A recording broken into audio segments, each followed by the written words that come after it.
Back in the 1910s, hockey was far more dependent on the weather than it is today. In Ottawa, the city's main rink, the arena, also known as Days Arena, used natural ice. Workers would even leave the windows open overnight, letting the cold Ontario air blow in to keep the surface frozen.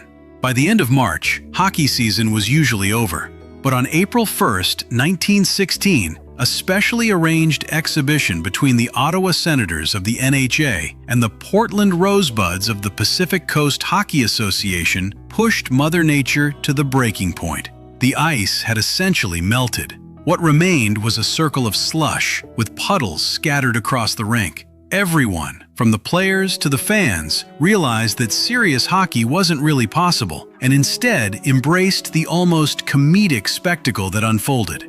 Portland, coming off a heartbreaking 3-2 Stanley Cup Series loss to the Montreal Canadiens, probably wasn't too worried about the outcome. The Rosebuds had just become the first American team ever to play for the Stanley Cup, making this soggy exhibition more of an amusing epilogue to their season. Fans sitting near the front quickly discovered they were in the splash zone. Players stopping and turning sent slush and water flying over the boards, making it feel more like SeaWorld than a hockey game. Just 5 minutes into the contest, the players' uniforms were soaked, as though they had been skating in a rainstorm.